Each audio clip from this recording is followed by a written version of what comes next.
Film dimulai dengan memperlihatkan nenek tua yang sedang menuju ke sebuah tambang terbengkalai. Si nenek membawa makanan dan minuman untuk putranya yang meninggal di tambang tersebut. Dan si nenek juga mencurahkan isi hatinya, berkata anak dari putranya itu sudah besar dan sebentar lagi akan lulus.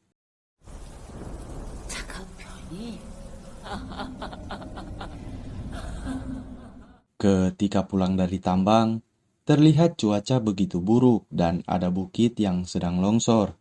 Si nenek menemukan sebuah bongkahan emas dan segera menelpon polisi guna memastikan temuannya tersebut. Namun setelah dicek, polisi itu mengatakan bahwa ini bukanlah emas, hanya batu kuning biasa. Banyak orang yang tertipu karena batu ini sangat mirip dengan emas. Namun itu hanyalah tipuannya Park. Dia mengabari seseorang tentang temuannya itu.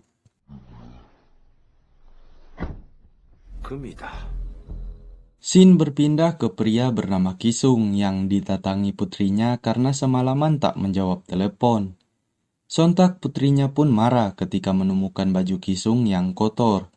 Putrinya pun mengajak Kisung agar ikut dengannya ke Seoul, karena tahu sehari-hari ayahnya hanya berkeliaran di tengah hutan. Di dalam mobil, Putri Kisung meminta maaf atas kejadian tadi dan memberikan foto saat Kisung bersama remaja bernama Yangson. Wali Yangson memberitahu Putri Kisung bahwa Kisung sering membantu Yangson membuat PR, seakan-akan Yangson adalah cucu kandungnya. Kisung pun hanya menjawab bahwa Yangson hanya tinggal bersama neneknya yang sakit-sakitan dan dia merasa kasihan. Lalu Kisung juga menanyai apakah putrinya masih menghubungi kakak laki-lakinya. Dan putrinya menjawab tidak, karena walaupun sendirian hidup kakaknya akan baik-baik saja. Ketika putrinya akan pulang, dia memberi pesan agar Kisung menjawab teleponnya. Dan jika pergi ke gunung, jangan berlama-lama, usahakan pulang dengan cepat. Lalu Shin memperlihatkan Yangson yang sedang bertengkar dengan 3 laki-laki. Kisung yang lewat pun menegur 3 anak itu agar jangan membuli wanita. Namun kenyataannya malah terbalik.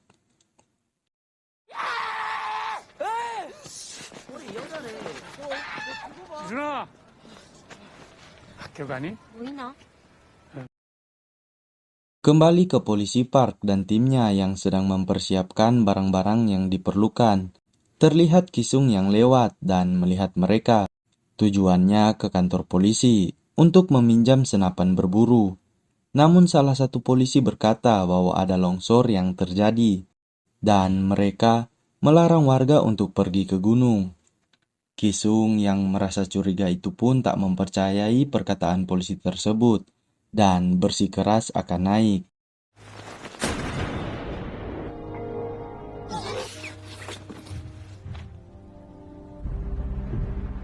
Park dan timnya yang sampai ke lokasi pun langsung mengecek bukit itu. Dan pria yang mengecek mengatakan bahwa mereka akan kaya. Ini adalah sebuah gunung emas. Sontak semuanya pun merasa kegirangan. Namun, tak lama muncullah si nenek yang mempertanyakan kenapa Park membohonginya. Ternyata si nenek sudah mendengar semuanya dari tadi, lalu berkata bahwa tanah ini merupakan tanah milik putrinya. 땅이다. 중요한 신음소리가 들려. 제 얘기 좀 들어보세요. 그냥 거기서 할 말 없다.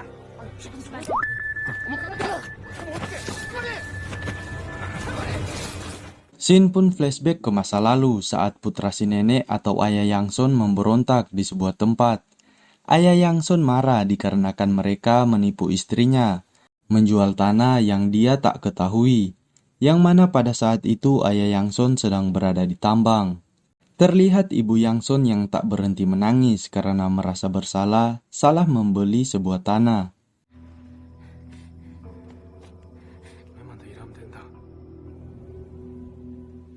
땅을 잘못 얻어. Kembali ke Park dan timnya yang melihat kondisi nenek Yangson. Dikarenakan nenek itu masih hidup, dengan bejatnya Park akan membunuh nenek tersebut dan menganggap ini hanyalah kecelakaan karena ingin mendapatkan emasnya. Namun aksi Park terhenti saat Yang Son tiba-tiba datang memanggil neneknya. Kisung yang melihat Yang Son pun bergegas menemuinya dan segera mengajaknya pergi. Namun Park dan rekannya menghentikan Kisung. Park berkata bukannya dia telah melarang Kisung untuk naik ke gunung. Park juga mengambil HP dan kalung Yang Son. Ketika sedang berbincang, tak lama terdengar suara nenek yang memanggil-manggil Yang Son. Dan tiba-tiba,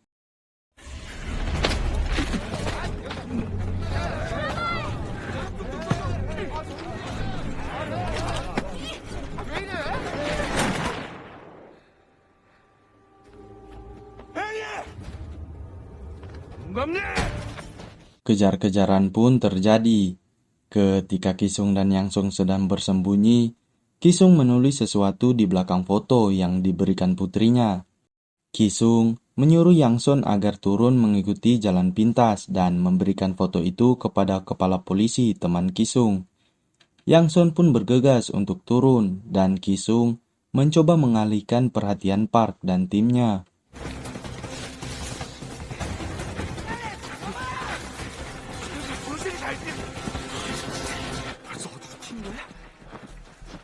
Ketika bersembunyi, Kisung mendengar bahwa mereka akan membagikan tim guna mengejar Yang Son dan akan membunuh mereka jika tertangkap, karena Kisung menyaksikan semua kebejatan mereka.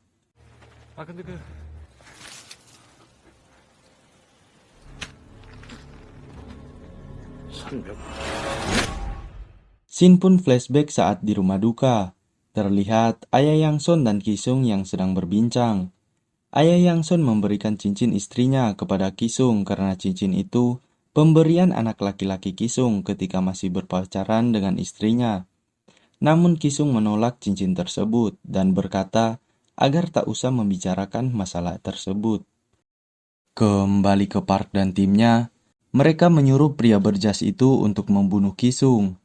Namun, pria berjas itu menolak kenapa dia yang harus membunuh Kisung. Namun pria di sampingnya mengintimidasi pria berjas itu karena dialah yang mengaktifkan alat tadi, sehingga teman mereka kaget dan menyebabkan si nenek terjatuh. Mau tak mau, dia pun menerimanya. Dan ketika Kisung akan dieksekusi,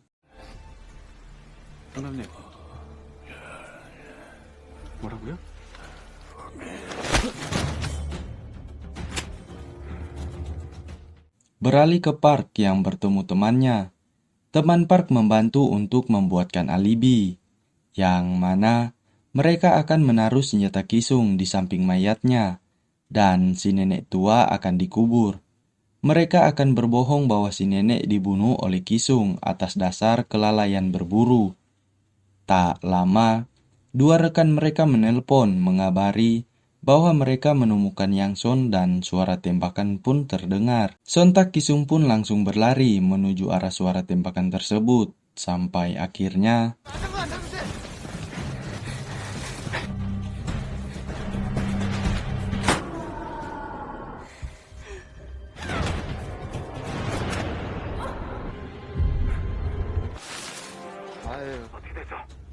ketika Yang Son akan dibunuh, untunglah Kisung berhasil datang tepat waktu dan langsung membunuh pria berompi coklat. Pria yang satunya lagi berhasil kabur dan Yang Son menangis sembari menanyakan kabar neneknya. Di kantor polisi, kepala polisi mendapat kabar bahwa warga mendengar suara tembakan dari arah gunung. Di sana juga terdapat mobil Kisung dan beberapa pemburu profesional dari Seoul. Kepala polisi pun menyuruh anak buahnya mengerahkan anggota lain untuk mengecek ke gunung tersebut dan menderek semua mobil yang ada di sana. Kembali ke Kisung yang mengobati luka Yang Son. Yang Son meminta agar Kisung mengambil kembali kalung milik neneknya. Kisung pun berjanji akan mengambil kalung tersebut. Dia meminta sabuk Yang Son dan menyuruh Yang Son agar tetap bersembunyi di sini sampai dia kembali. Di sisi lain, terlihat Park dan timnya yang bertengkar karena masalah menjadi lebih rumit. Pria berjaket tentara mengatakan bahwa ini adalah ulah Kisung. Dia juga mengambil senapan dan semua amunisinya. Ketika sedang memindahkan mayat, rekan Park menemukan sabuk Yang-son yang terikat di sebuah pohon. Lalu tiba-tiba 이게 여기 왜 있는 거지, 이거?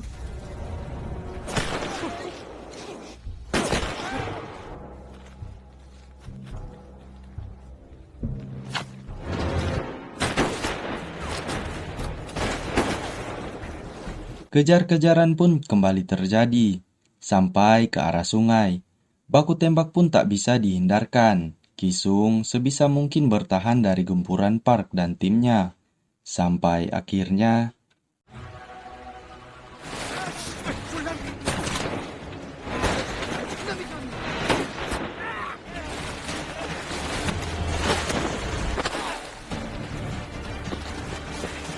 lagi dan lagi Kisung berhasil lolos. Pria yang tertembak di kakinya pun akan segera turun karena sudah muak dengan semua ini. Namun tiba-tiba pria berjas langsung menembaknya hingga mati. Kisung yang kembali ke tempat Yang-son tak menemukannya. Ternyata Yang-son sedang berada di suatu tempat dan berhalusinasi bertemu dengan ayahnya. 아빠? 라고 했잖니. Film pun kembali flashback saat kepala polisi datang menjenguk Kisung di rumah sakit. Tujuan kepala polisi guna ingin menanyai beberapa hal. Namun, sudah seminggu Kisung tak mau bicara. Dan ketika kepala polisi ingin pulang, ternyata Kisung adalah satu-satunya penambang yang selamat dari tragedi tambang 15 tahun yang lalu. Kisung selalu berkata bahwa ayah Yang-son masih hidup terjepit di dalam tambang. Kembali ke Kisung yang menulis sesuatu di belakang foto sembari menangis. Kisung berpesan kepada Yang-son agar tetap memberikan foto ini kepada kepala polisi, meskipun Kisung tak ikut dengannya. Mendengar hal itu, Yang-son berkata bahwa Kisung harus tetap ikut, dan karena Kisung sakit, Yang-son lah yang akan melindunginya.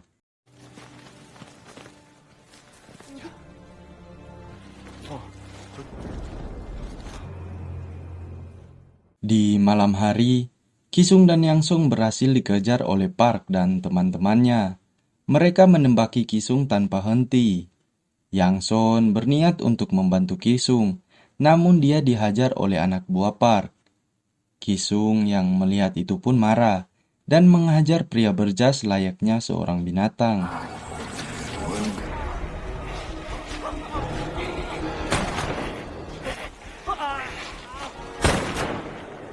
Ketika Kisung terdesak, Yang-son bangkit lalu menghajar Park dan anak buahnya walaupun dia harus kembali pingsan.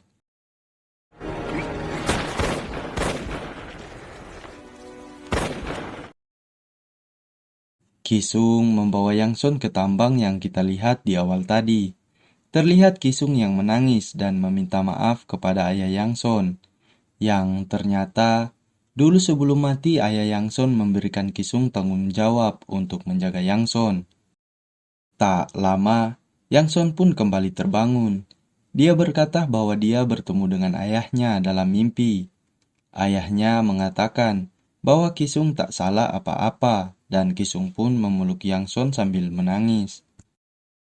Di sisi lain, para polisi telah sampai ke area gunung dan menemukan para mayat. Tak lama anak buahnya memanggil kepala polisi untuk melihat sesuatu.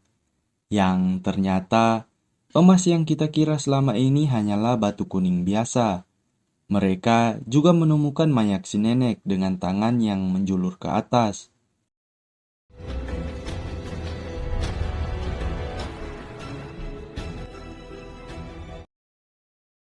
Kembali ke Kisung yang meninggalkan Yang-son guna memburu Park dan anak buahnya. Sialnya Kisung termakan jebakan mereka berdua. Park mengajar habis-habisan. Dia menyalahkan Kisung atas semua yang terjadi dan bertanya mengapa Kisung berbuat sejauh ini. Park pun menembak Kisung hingga dia terpental dan suara tembakan itu terdengar sampai ke telinga polisi.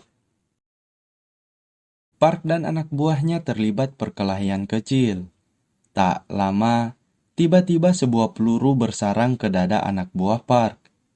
Park yang kaget langsung melompat ke bawah air terjun.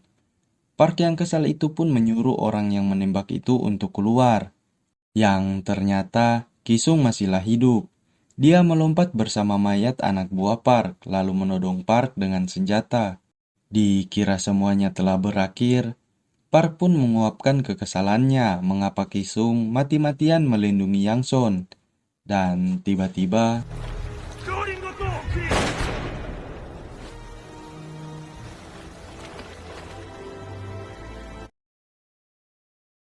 Kisung yang tertati-tati itu pun dihajar oleh teman Park yang membantu Park membuat alibi.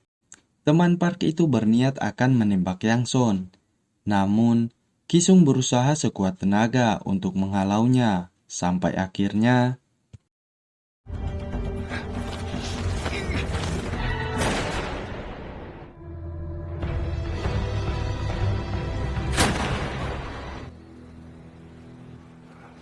앉아. 역시.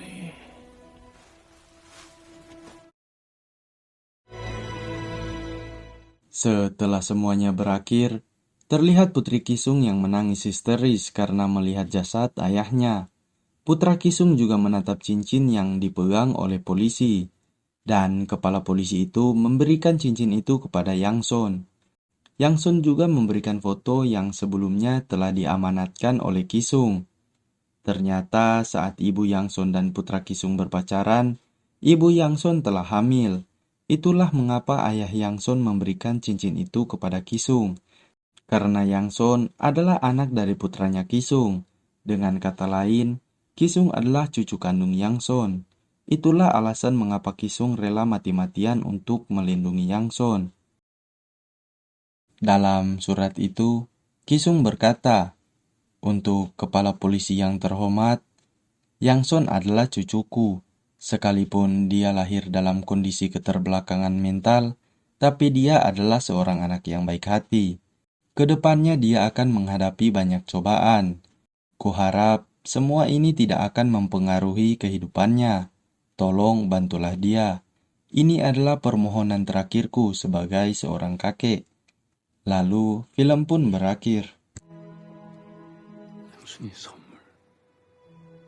받아. 이거 아빠가 줘.